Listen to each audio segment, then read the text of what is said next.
Hey, good afternoon, guys. Welcome to Trail Talk.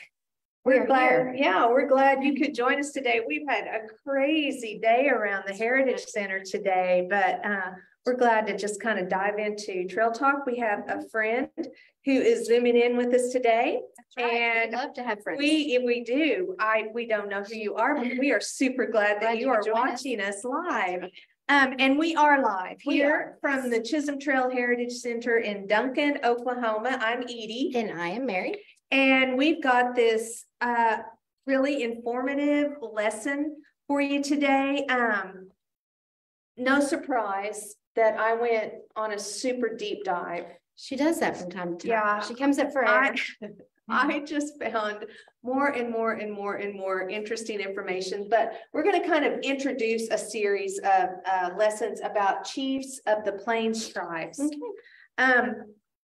But I mean, I felt like instead of just pulling out these individual chiefs and really learning about them, let's talk about how kind of as a whole, right? Yeah, kind of the history of all of that. Okay. And it was start there. Yeah, just kind of start there. We're just kind of going to go back in time. Join us now.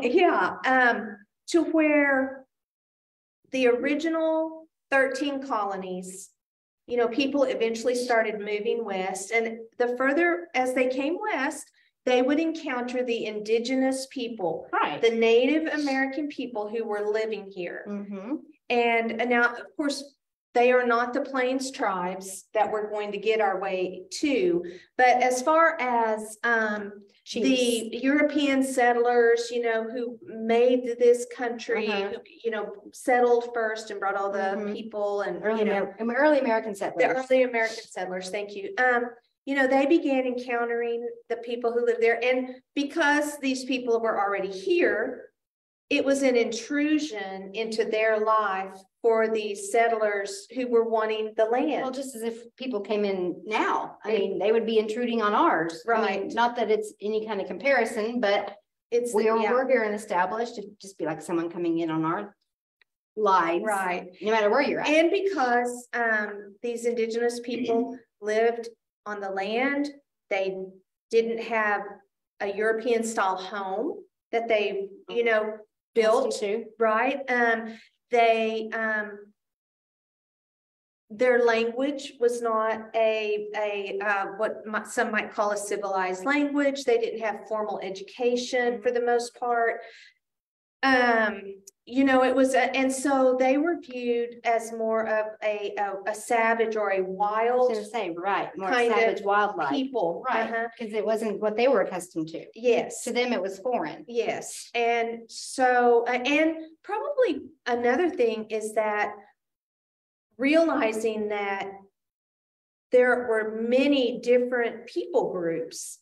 They were different tribes. They had different languages, different customs, different cultures. And they don't have to travel that far in order to encounter that. Right, exactly. And so it was a real thing. But the settlers kept going, and the idea was we're going to keep pushing these the Native American people. We're going to keep moving them west. We're coming, right? We're coming in, right? And so if they want to, they're not going to be comfortable living amongst us. So they're probably going to move. So, the first thing that happened really was the Louisiana Purchase in 1803.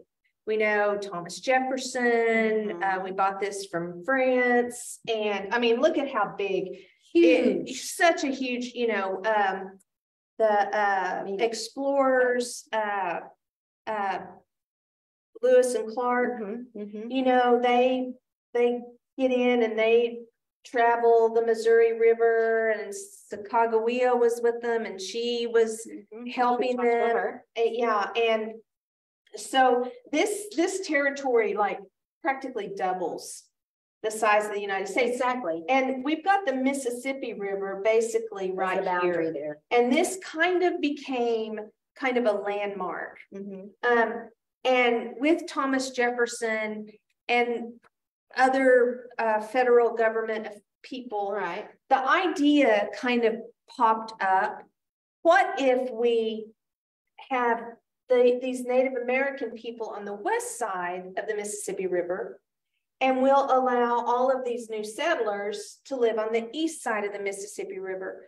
People saw that as a solution, right, a way to kind of fix this, make peace between the two. right, and kind of they made this seem like an Indian colonization zone. So the first idea of colonizing or removing the Native American people from their land and putting them into a colony or reservations type situation came with this idea right here. So, you know, we talk about the Indian Removal Act of 1830 really having a big impact on the Native Americans that live down in this area, the 5 civilized tribes. But actually before the 1830s, some of these Native American people were agreeable and even desired to move on. Yeah. West. So that kind of started in the early, like the 18-teens, even prior to 1820. In 1820, the Choctaw agreed to accept land that was between the Arkansas and Canadian rivers and the Red River. So we're talking kind of in this Arkansas area, kind of basically is what that is. And then Missouri, you know, that's like right here above Arkansas. Missouri becomes a state in 1821 and so on. So here we've got these states that, you know, this is still part of the Louisiana Purchase, and this right here is also a part of it. So yeah, Missouri becomes a state. All of this in pink, these are states, territory. And we have what they started calling Indian country now in this area. And this is kind of the Plains tribes. This is their stomping ground. This is their territory. This is where they live. Exactly. I mean, you know, some even went up into Canada. There were many tribes from up there. All these people live in this area. And so here's Arkansas. So we can see the basic outline of Oklahoma, what eventually becomes Oklahoma. And we have the Choctaw, who kind of took a big chunk of this eastern part of the state or the territory at the time.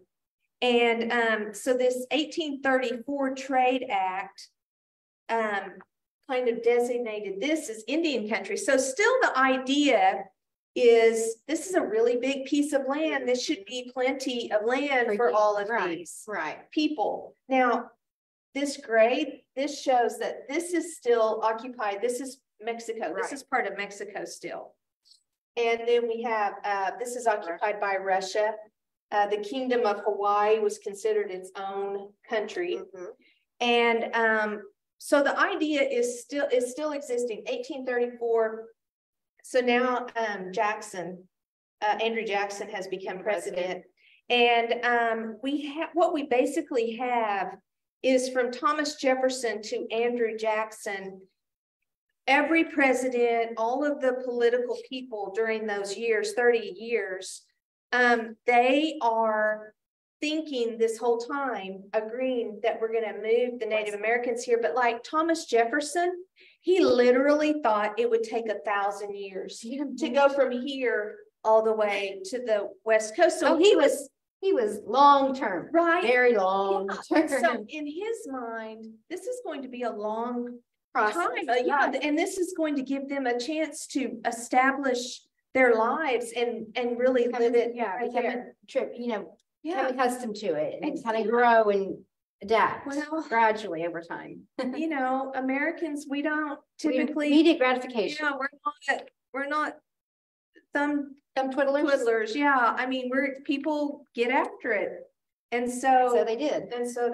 So Then we have the forced removal, right? We have the 5 civilized tribes who are brought from that southeastern part of the United States under that Indian Removal Act of 1830. It took a little over 10 years for them to all get here, but here they finally arrive.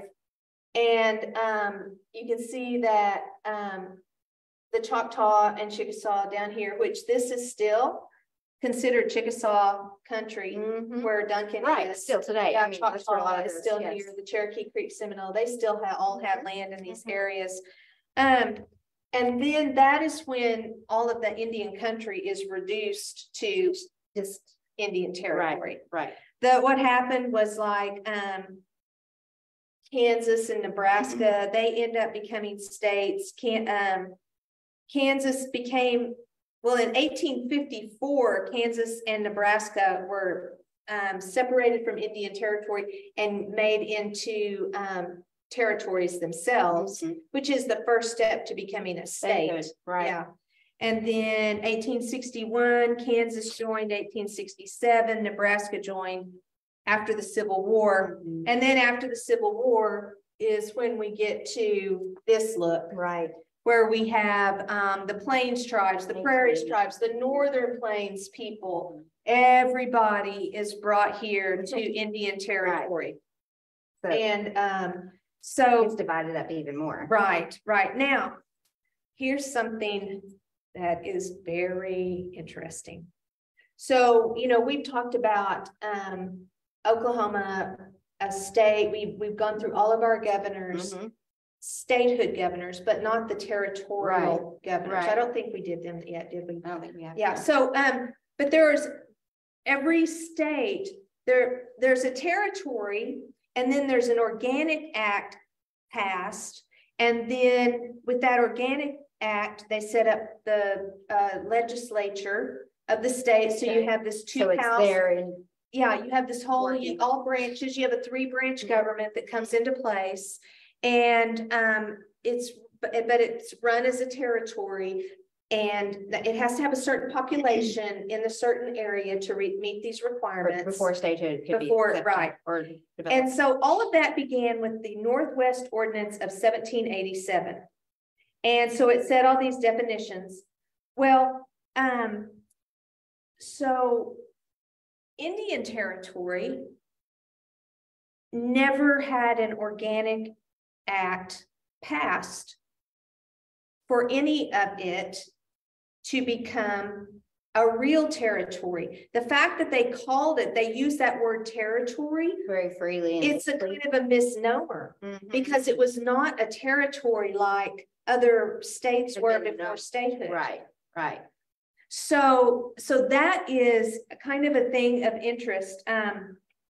It says Congress never passed an organic act for the Indian Territory. Some proposals were made. One bill was written for that purpose, but the region never had a formal government and remained unorganized.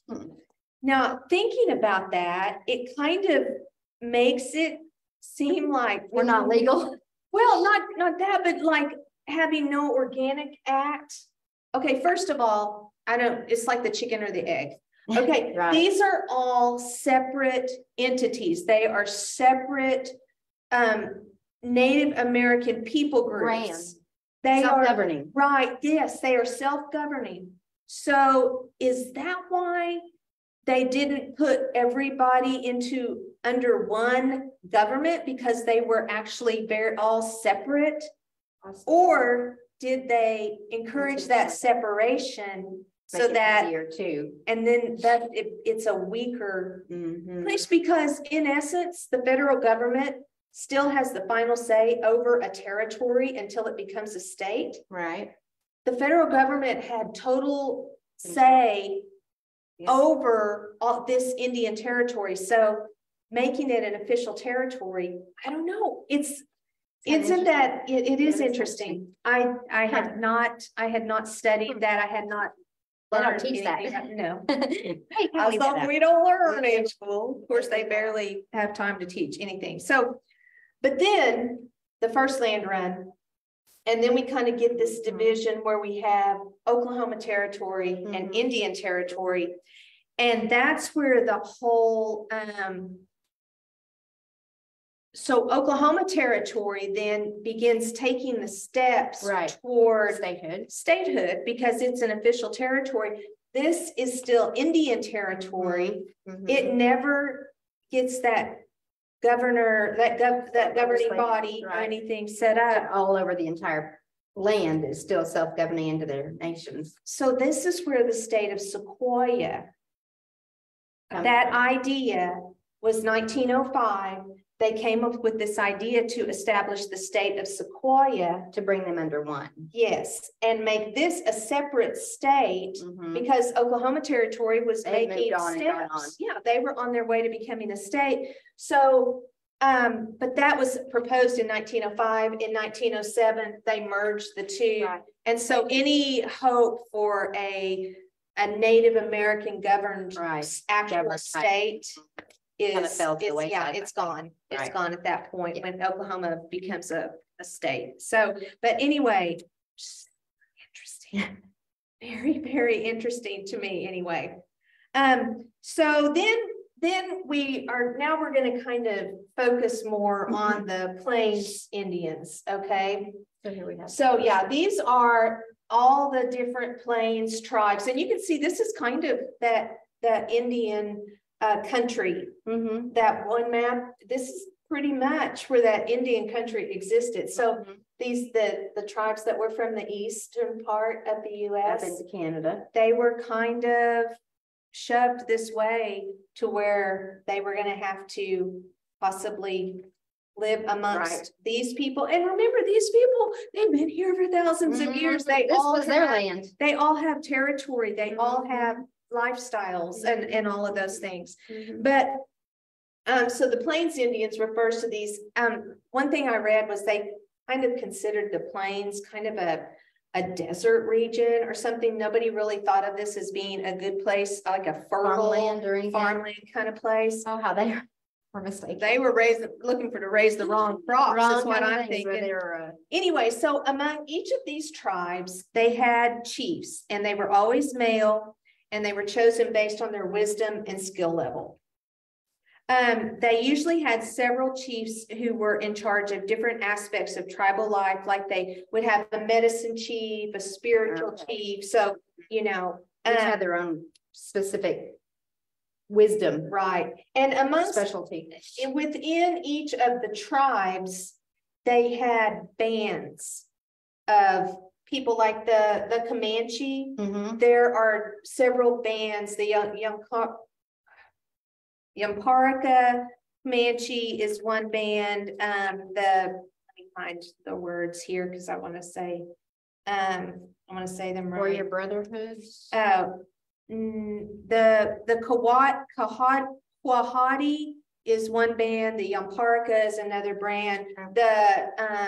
The Apaches had different bands. So they were different within. It's like a family. You know, there are different families within a larger family. So anyway, they had these different bands, and so those bands had leaders also. And the warriors had those brotherhood groups. So there's like a chain of command, kind of like a pyramid type, right? Kind of broken down into different levels. Yes, and so knowing that and knowing what we do about the 5 civilized tribes, they had very well organized kind of governments. Yes, they were civilized tribes. Yeah, right. So it's very interesting to me that must be like a human nature thing, that you need a hierarchy, you need leaders, right? Yeah, you need even children. They thrive on that.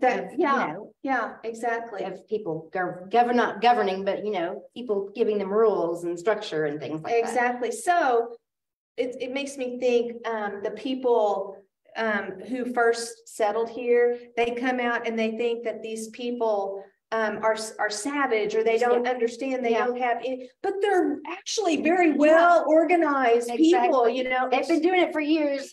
It's just the barrier of not the way they used to doing it and seeing it done, and that's their way of doing it. It's so different, and it appears to them to be just, there's no way that this could work. Right. Yeah. So unfortunate. Anyway, so they had, you know, tribal councils, and these different leaders would meet together, and they would always have to all be in agreement for a decision to be made for each of the tribes. Okay. But then the tribal chiefs and councils didn't have the power to actually command. They would make these broad decisions for everyone, but then like enforcing those decisions on each like person, they didn't really have that as much power. The bands were able to make their own decisions. So the bands, the band leaders, the leaders of the bands, joking, I'm not, okay. No disrespect there. They were the ones, because they're the ones dealing with the people hands-on, face-to-face, one-on-one.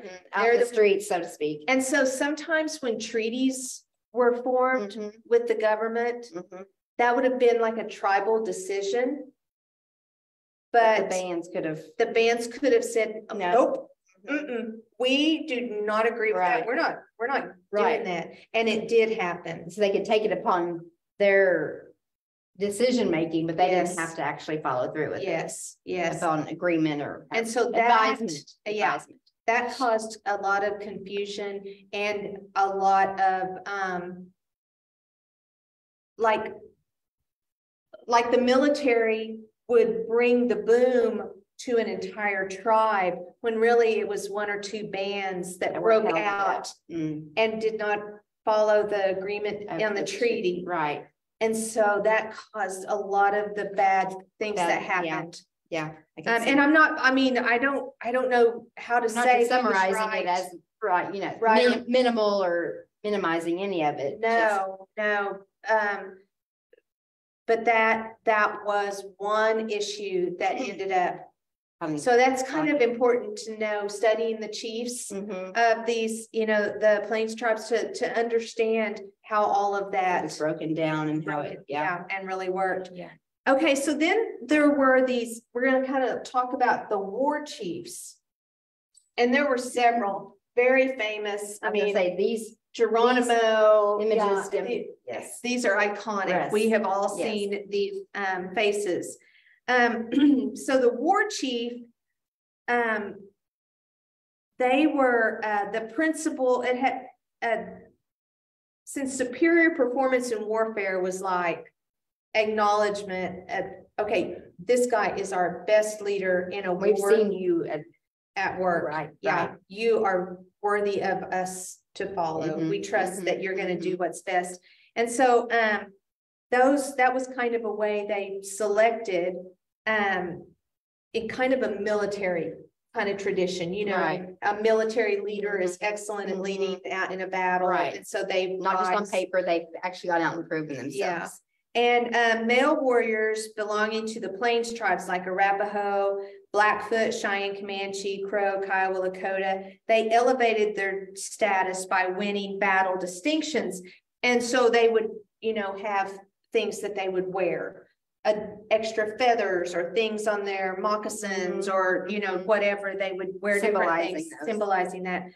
But it did not necessarily mean killing an enemy. And I think this is important because so many times we equate Plains tribes with battles and killing each other, savagery, killing white people, the scalping, and all of those things that happened, or that's portrayed in media. Right. Those absolutely were ways that they fought each other, but that was not that, like bringing home a big thing of scalps or something like that did not make that man the best. Right. The war chief. It was more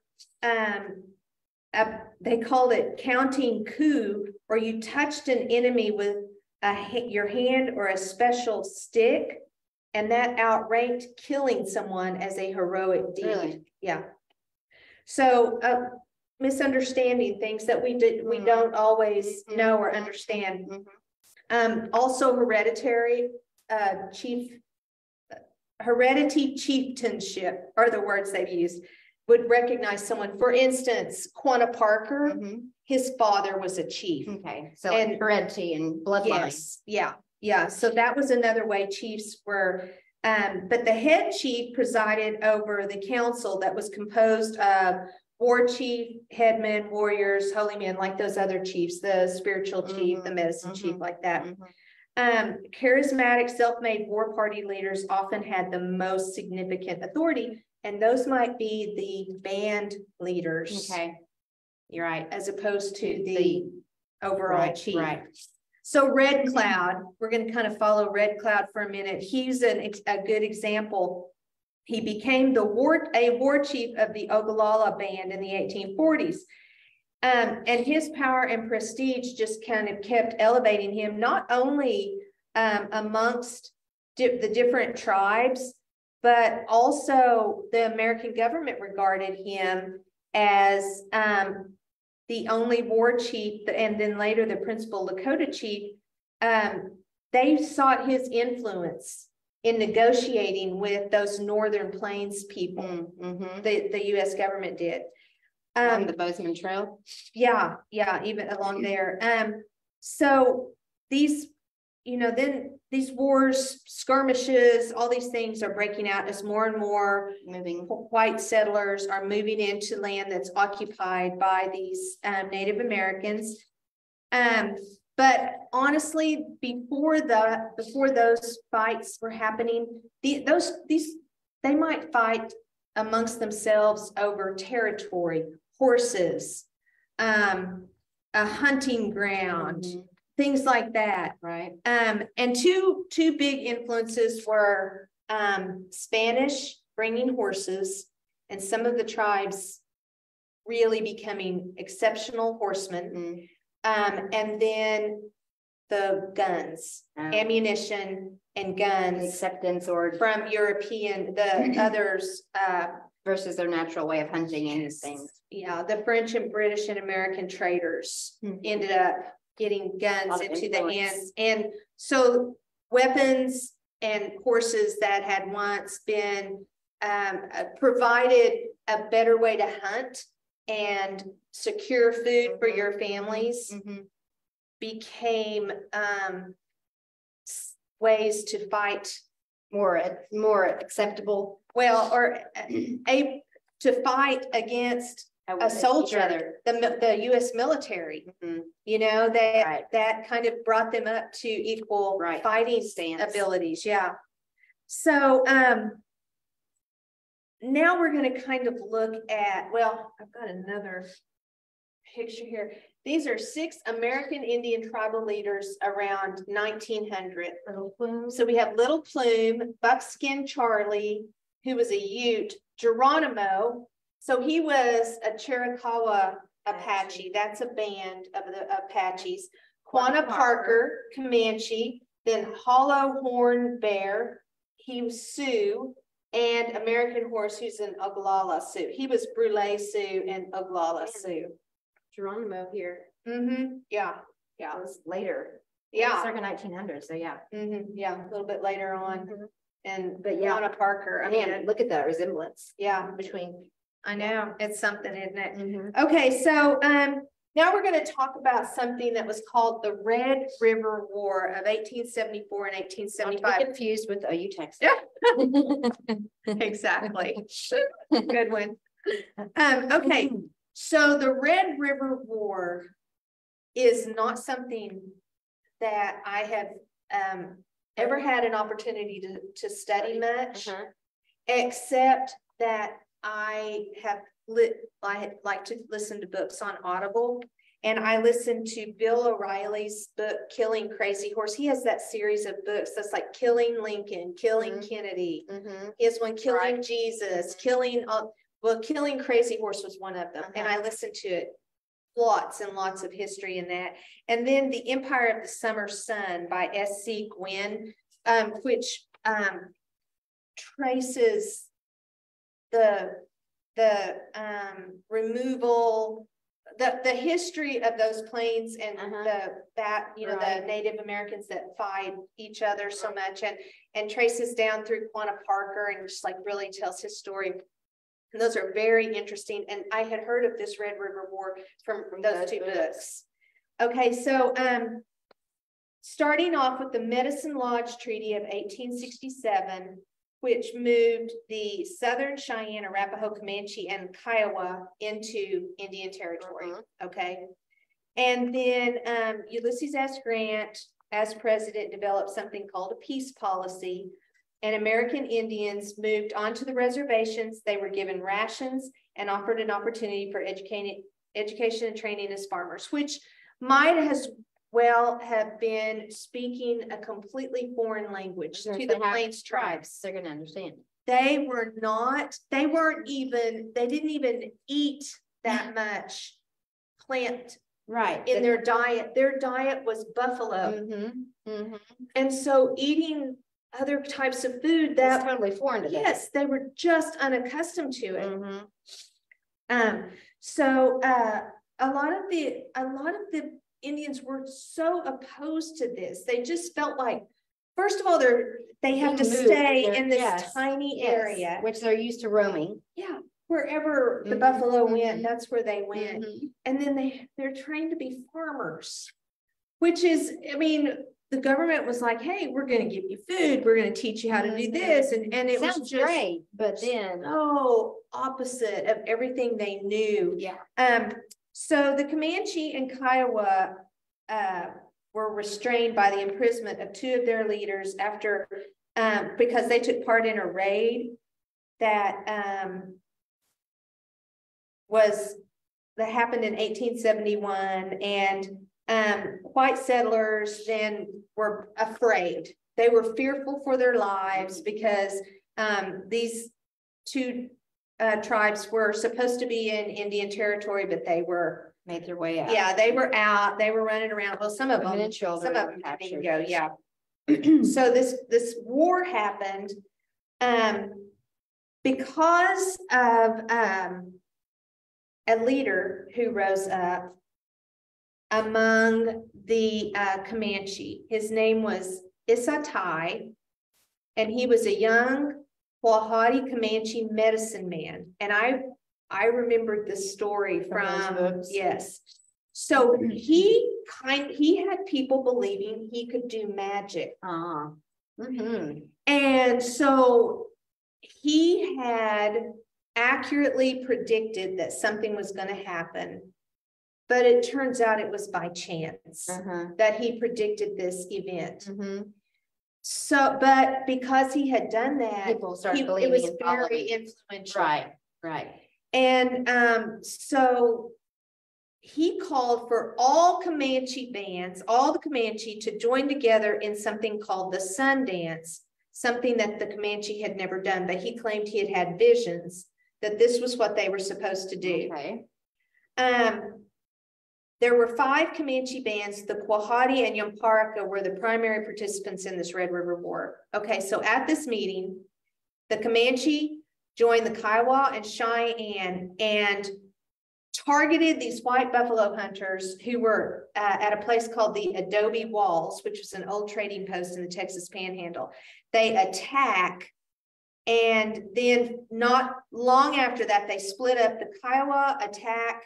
They go in on a raid into Texas. The Comanche attack an army detachment at the Wichita Agency in Anadarko in Indian Territory. And as many as 5,000 Indians fled their Indian Territory reservations and moved into the familiar hunting grounds. So they're supposed to be here in these places. This is the Anadarko Agency where they go, and then they flee and go out to these hunting grounds out here. Okay, so then we have these leaders, McKenzie, Buell, Davidson, Miles, Price, coming from the west, and they all come together at the Palo Duro Canyon. And they actually, what they did, because horses were so important to these particular Native Americans, they had thousands and thousands of horses with them. And Mackenzie comes up here. He broke into a large encampment, only killed a few of the Indians, but captured and slaughtered about 1,400 horses. Now, when I was listening to that story in that book, I just thought, what? I mean, even his men were like, what? But if they kept those horses alive, they could be taken back. They could be taken back. They're slaughtered. And he knew what a debilitating blow that would be to them. Right. So he orders that to be done. And then there were just these other battles, battle after battle after battle, and they just weakened and weakened and weakened until by the spring of 1875, only a few bands of the Quahati Comanche were still out, and Quanah Parker's band was the very last group to surrender on June the 2nd of 1875. And by that time they were starving. Many of them had died. They had nothing left. And so they just kind of limped in to Fort Sill and surrendered themselves there. So, although there were other, this particular battle, this 2-year, year and a half, fighting thing, it had a lot of importance. 74 Indians who were designated as leaders were imprisoned in Florida, including Geronimo. And we know that many of Geronimo's followers went to Florida and lived there. And then he was transferred back to Fort Sill. And they came back and settled in the Apache area. Right. And that is where Alan, the statue that we have. The Mark Martinson drawing? No, the big one that we put in here. Oh, the Allen Hauser? Allen Hauser. Allen Hauser's family followed Geronimo to Florida and back. And then back. And Allen Hauser was born outside Apache back in the day. I mean, it's cool to be able to trace that line, but back and forth. But yeah, Geronimo was one of those who was imprisoned. Also, these are the ones who created the ledger art and were able to sell their art. I mean, we can look back now and we can see some things that happened as a result that we see, additions to the art world and things like that. Bonus and pluses, but they overall were prisoners, prisoners of war. Anyway, but besides that, they removed all of those leaders. It did alert some sympathizers to how the Native Americans actually were barely scratching by an existence in the reservations because the food would arrive spoiled or there was not enough of it. A lot of things like that. And they didn't know how to farm. And it was just a real struggle. The Army realized if they could continue their pursuit, they could manage and control the Native Americans who they weren't so sure of themselves able to do that. And then it was the last blow to the bison herd. The last blow, the bison herd was divided and killed. And so even, when Quanah Parker was in this land, he was allowed to go off and hunt buffalo and bring the meat back. Right. It was kind of a good behavior. Right. Kind of a reward kind of thing. But once the buffalo were gone, there was no more of that. So that is a very broad, but I felt like really informative introduction to these chiefs. And we're going to dig into, we probably named some of them today that we'll be talking about more specifically. But anyway, just kind of a way to give you an overview and kind of hopefully get your interest piqued into some of this history that we're going to be. Yeah, exactly. So I am not certain about tomorrow's trail talk. The Roy Kelly, who was going to be here from Okie Ozark Winery in Salina, was going to be here for the Frontier Days event that we're hosting tomorrow for all the third graders at Duncan. And yeah, he had to cancel that, and I have not been able to contact him. So I'm having a feeling he lives far enough away that I don't know that he would drive just for the trail talk if he was not able to come for the day event. So it's looking like that may not happen. I will continue to try to reach out to him and let you guys know in advance. Right. Probably catch it on Facebook one way or the other, how that turns out. Yes, exactly. Again, thank you to our viewers who joined us today. Thanks for joining us. If you want to unmute and say happy trails with us when we sign off, we always welcome that. Another voice is always fun to have join us. So anyway, guys, we will be signing off for now, and maybe we'll see you tomorrow. If not, next week for sure. Yeah, we'll be back next week. So we'll see you guys then. Happy trails. Happy trails.